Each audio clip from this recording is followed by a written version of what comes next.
Welcome back to the Organic Chemistry Basics. Today I will be showing you how to name simple alkanes and include enough examples to help you understand the concept. The first thing we need to ask ourselves is, why do we need naming? And this is important because throughout organic chemistry you will see many different types of molecules, and we need a way for us to understand and be able to communicate with scientists from all over the world. The first way to name an organic compound is by using its common name.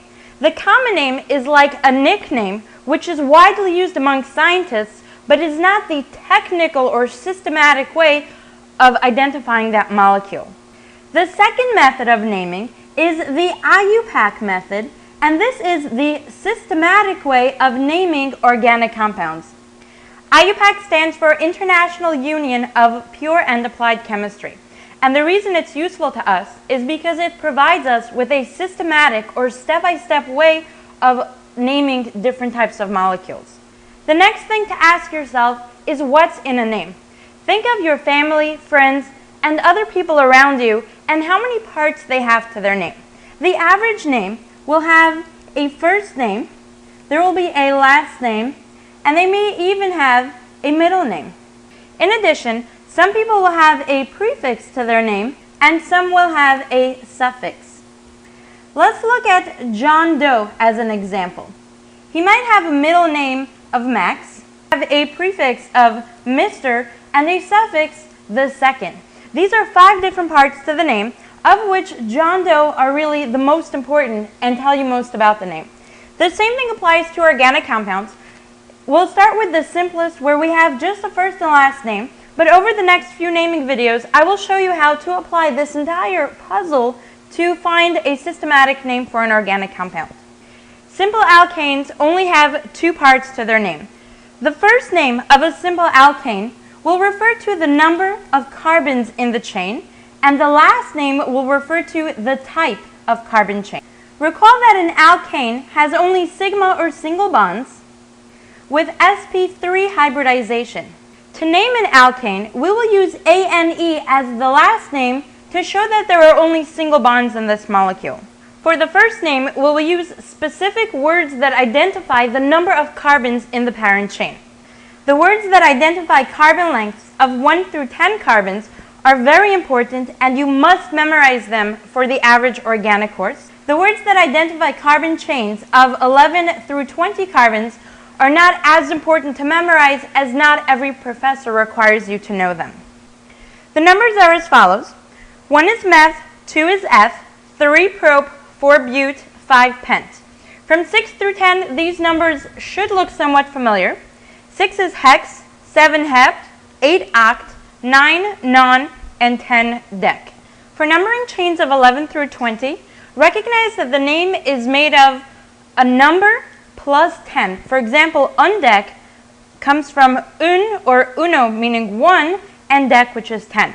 So 11 we have undec, 12 is dodec, 13 tridec, 14 tetradec, 15 through 19 start to look like what we have from 5 through 10, or 5 through 9. That's pentadec, 16 hexadec, 17 heptadec, 18 octadec, 19 nonadec, and 20 is a new word, icos. The very best way to memorize numbers or concepts like these is putting it on flashcards. Keep the flashcard in your pocket and pull it out anytime you have a moment. This way you're studying and memorizing without really taking time out of your day to study. I have 2 final tips to give you before we start naming problems. The first tip is mark up your molecule.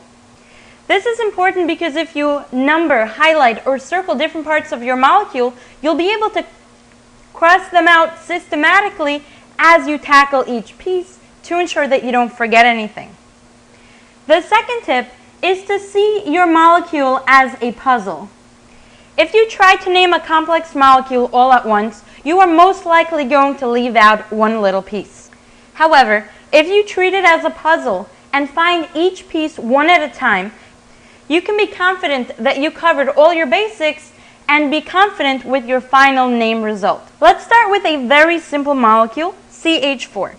When I count my carbons, I see I only have 1 carbon in the chain.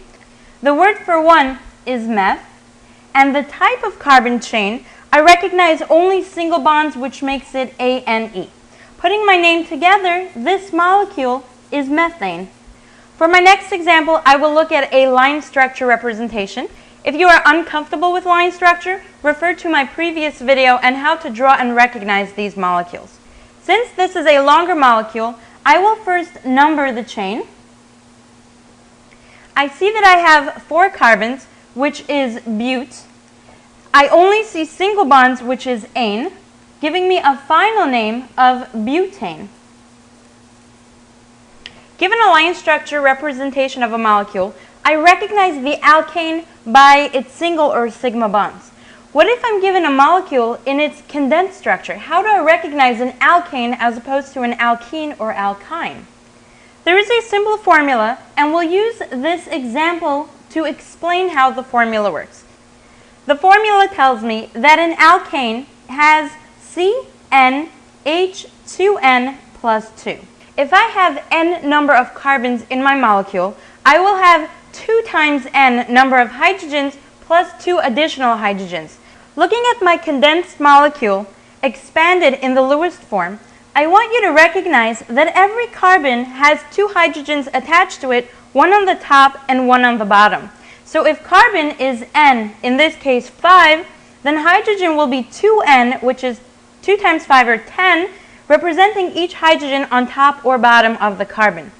In addition, at the end of the chain, carbon needs to have its 4th bond, so we put 2 additional hydrogens, one on the right and the left, and this explains the plus 2 in the formula. Let's verify this. For Cn, we have 5. H2n is going to be 2 times 5 plus 2, which gives me a total of 12. If I quickly count the hydrogens on my molecule, I see that indeed I have 12 hydrogens on my 5 carbon molecule. I recognize only single bonds in my Lewis structure, which supports the formula for the alkane.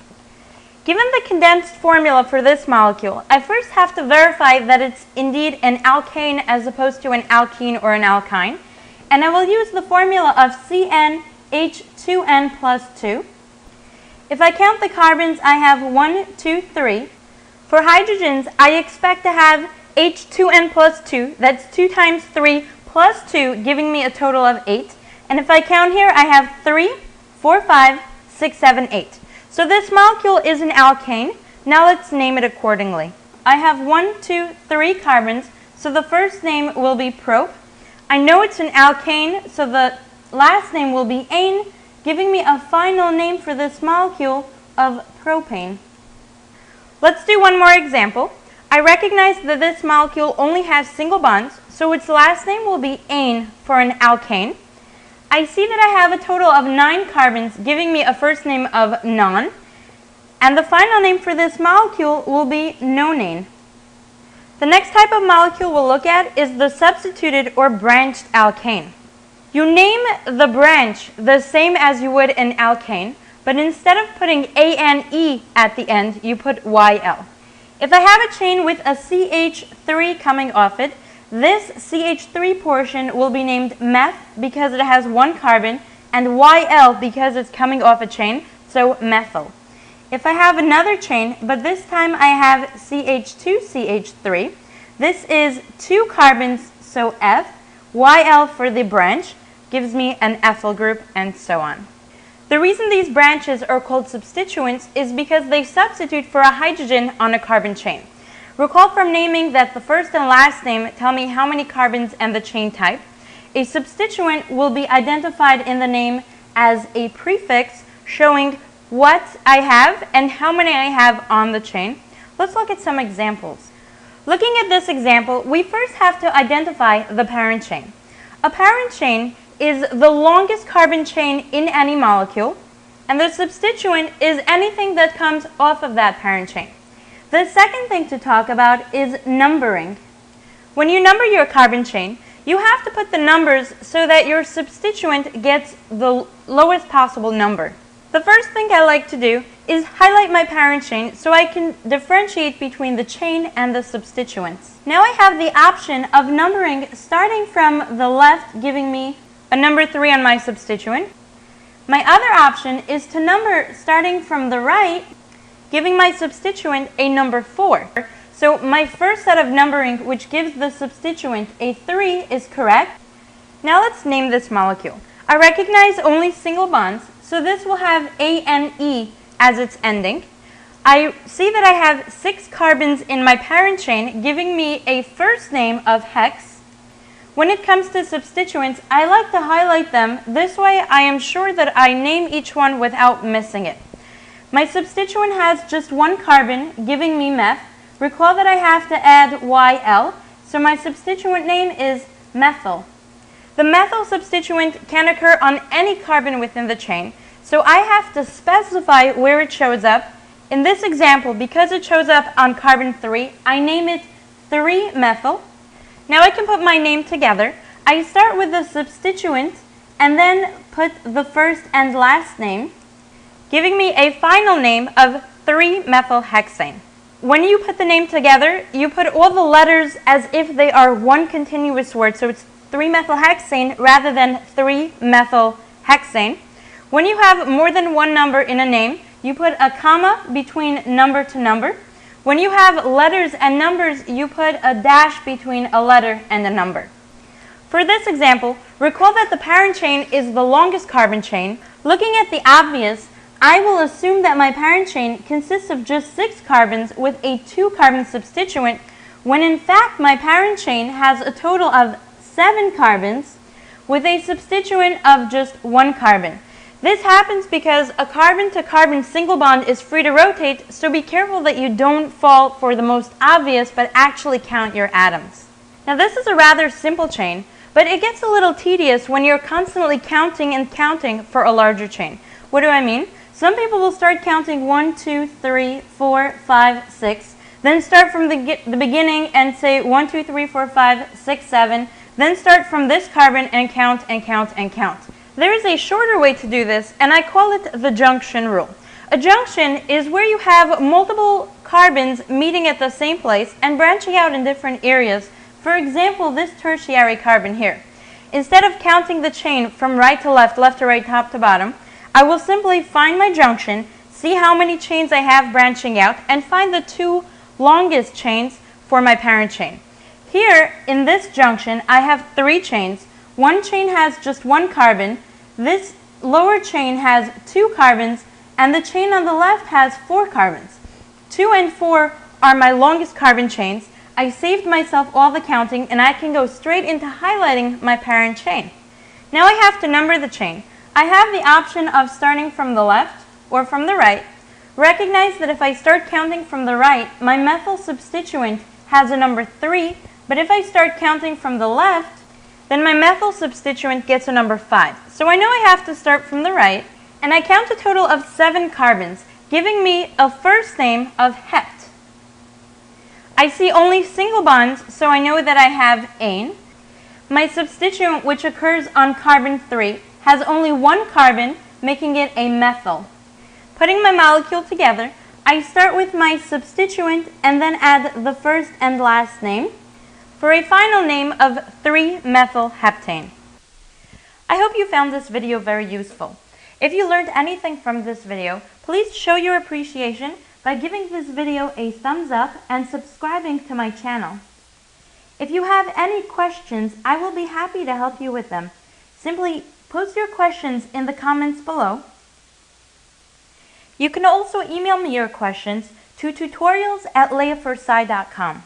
You can find me online at www.leah, spelled Leah, the number 4, sci.com.